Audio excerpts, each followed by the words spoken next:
Okay, I got her going. So you're calling from inside the correctional in Saskatoon? Yes, I am. I'm in the what's called the Echo unit in the dorms, which is, houses over 30 people, and a few people are sleeping on the floor. So we've been taking calls like on our show here from from inmates that are like feeling concerned.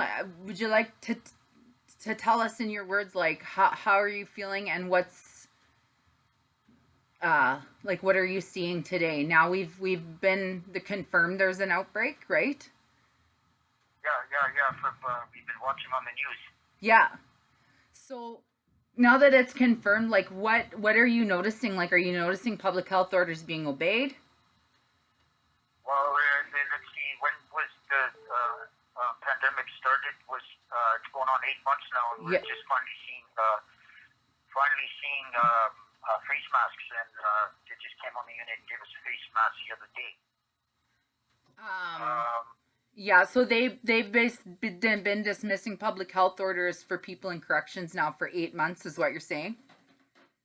Well, I wouldn't go so far as that. Okay. It's just a very dismissive attitude amongst the common working correctional staff.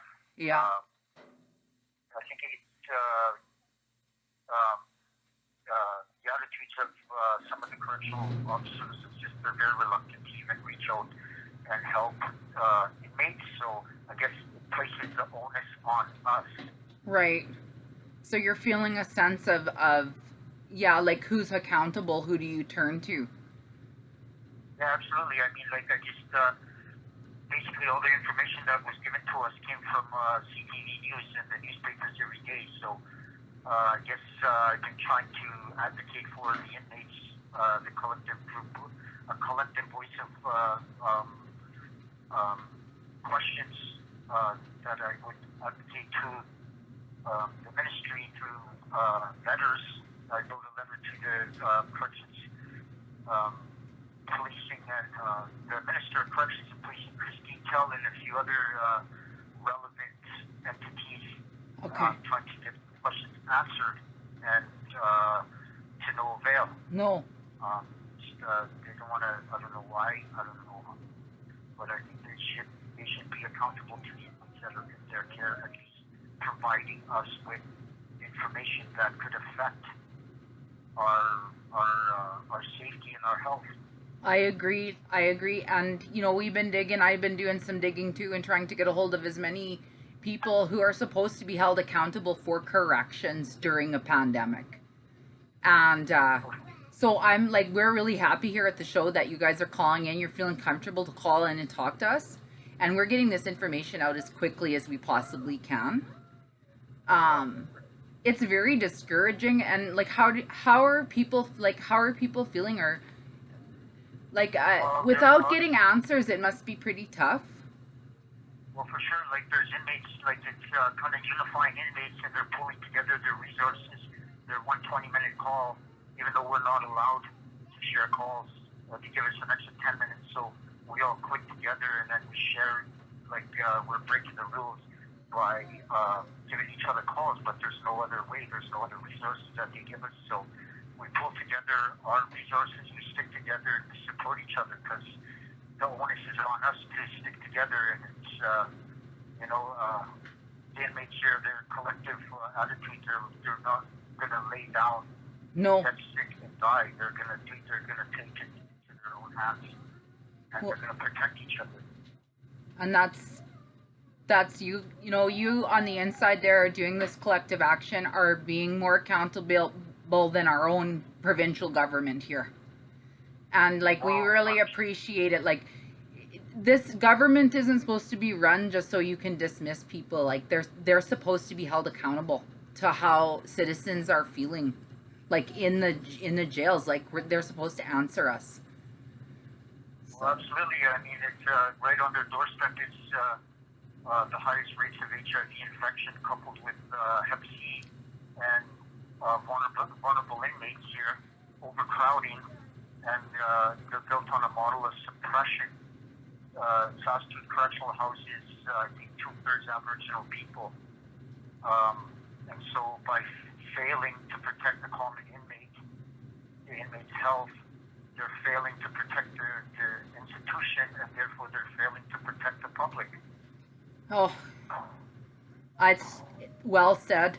I totally agree, and I also feel like I studied. My dad was in corrections and young offenders. I grew up in this, like, you know, there's a part of my life like watching people, you know, go in and out, and it's like, when are we going to honor the treaties? Like, this is Treaty 6 territory too, and if what you're telling me 2/3 of people identify as Indigenous or Métis, like, this is a human rights concern too. Like, how long do we have to wait before we see changes? Well, for sure, I totally agree, and I think what it boils down to is protecting their status quo with the common working staff here, and I think it boils down to protecting and being accountable to the taxpayers and their stakeholders, and not being accountable to the vulnerable people that are within their care. So it really falls down to the onus is back on us. It's how I think the collective attitudes of the correctional staff, it's a very absolute and dismissive attitude. Now, what I've seen is that from my perspective, you know, there's inmates with limited skills. Limited skills with which to voice their concerns, and are met by dominant professionalism coming from the guards to suppress the common inmate, right? Right. And so it's two opposing social classes coming from different demographics of society. Yeah. So that's what it actually boils down to.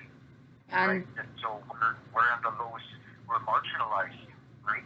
And so they're at the top of the food chain. they're using dominant professionalism to suppress a lower demographic with limited skills, so that they could save money and be accountable to the taxpayers and stakeholders with which they are a part of. Yeah, no, this is well said, and it needs to be heard. And it's true. Like, my dad, he was in corrections and young offenders for 30 years. He was actually brought in the 70s in a program that was supposed to, the people working in the prison were supposed to represent the people who were incarcerated. So he was part of a program like that, where they got like a commoner, like someone who had been through shit and had been arrested and everything in. But he fought so hard for like 30 years. Nothing changed. Nothing's changed. What you're saying is absolute truth, as far as I'm concerned. It needs to be said. It needs to be said, because, you know, inmate lives matter. And also, I mean, I think Christine Tell, who is the minister, I think you have 1 minute remaining for this call.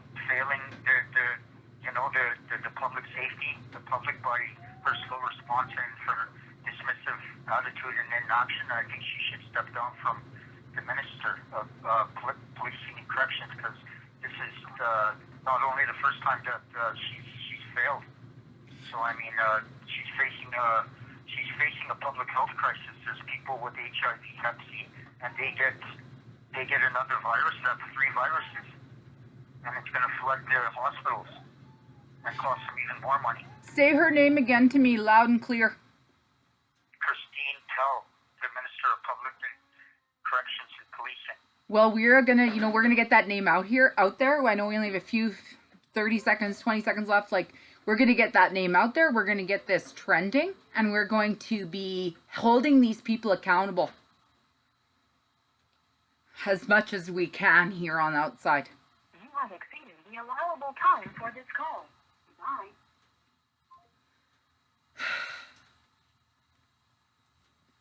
You heard the man.